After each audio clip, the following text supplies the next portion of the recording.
Rochdale TV. I'm here with SUNDIATA Gaines from the Utah Jazz point guard. First off, let's start off with the name. I know I might not have said it right. SUNDIATA Gaines. Did I say it right? SUNDIATA Gaines, yeah. What does it mean? Well, my name is an African name, so it came from my father. He into his African tradition.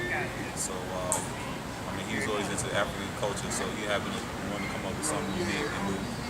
And SUNDIATA, he was the king of Mali. He was a leader, fighter, went through a lot of battles and wars, went through a tribe, and the main thing about him, he's a king leader. He just fought for his people. Okay. A lot of people didn't know that. Needs to know that.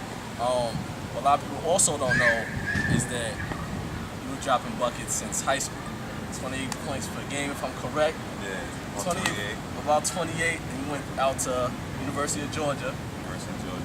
Averaging 14, about 6 rebounds. Yeah. Took them to the SEC tournament.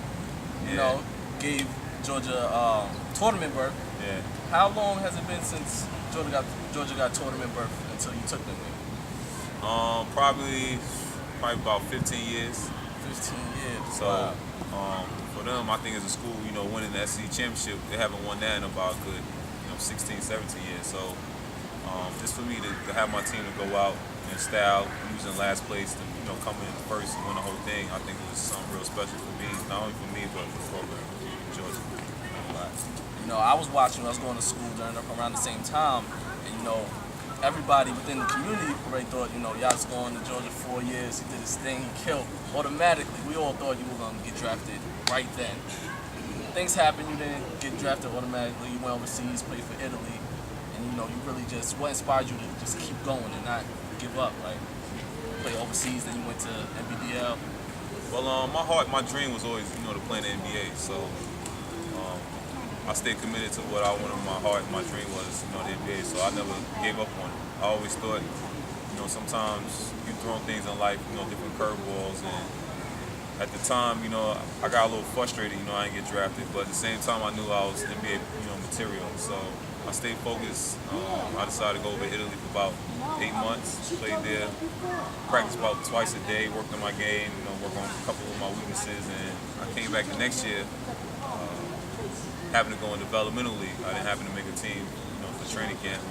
And I played about 12, 13 games in developmental league. I led the developmental league in scoring, about 28 games, and assists. I was averaging about 9, 10 assist games. So Utah happened to pull me up, and then that was all from there.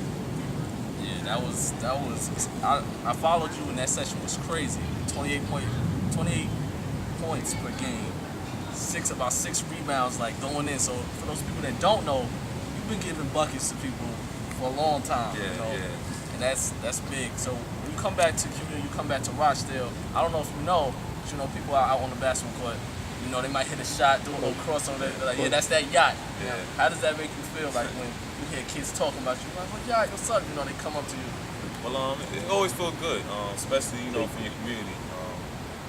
My main thing, once I made it, the NBA and stuff like that, I always want to, be able to give back to the community. So, as my career goes on, I want to, little by little every year, build a charity and eventually, try to build something in the community so that kids can have the opportunity to have the same, chances I had of making it.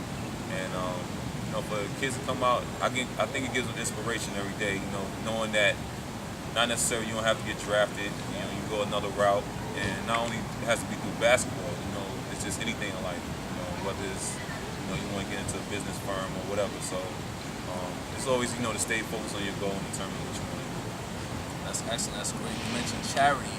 I was going to ask you a question about charity. I know the NBA does a lot of NBA kids and they do charitable events. Aside from that, is there a specific charity that you're focusing on, or you just know that you definitely want to? As of right now, I'm kind of indecisive right now, but it's something that's definitely in my plan of work. I'm not sure exactly what I'm gonna do yet, but eventually I'm gonna find something. All right, you nicknamed Captain of Boat. Where did that come from? Actually, Who gave you that nickname? It came from my college. One of my teammates, a couple of my teammates. Well, it kind of originated from my nickname Yada. People always call me Yacht, so refer to me as being a bully on the court, a yacht, like how I move in the water, kind of big and strong. So, but captain of the boat came from, you know, pretty much with the yacht. They had the boat, you know, to kind of coincide with it, and the captain, usually me being a point guard, you know, run the show in college. So by me running the show, usually the captain is the one directing, you know, the board. So that's how, you know, captain of the boat came, and it just kind of stuck with me through college, and you know, I just try to carry it on. Okay, okay. I want to jump into a couple of hypothetical questions. If you could have your own starting five from any era in the NBA, you a coach, you're a coach, what would be your starting five?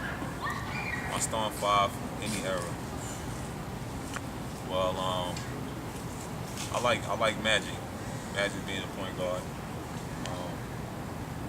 Whether people believe it or not, I want to throw, you know, Oscar Robertson up in there because he was just an all, you know, well-around, you know, player. Definitely. It's a lot of great basketball players, but I'll throw Mike. Mike is definitely, you know, in the mix. Gotta throw Mike in there. Probably at the four. It's a lot of tough fours, but I like how the way Tim Duncan is. You know, he's real fundamental. Nothing too flashy, but he get the job done, and he's gonna do what he got to do. And at the center, I throw Kareem. That'd be my five. That's a good starting five. What's something that people don't know about you outside of basketball? Something away from basketball that one of your hobbies or interests that you do, like somebody wouldn't know. Well, I like to travel a lot. You know, I've been in a lot of places. Believe it or not, I play. If I can, I like to, you know, do a little putt miniature golf. Okay. I like doing that. You know,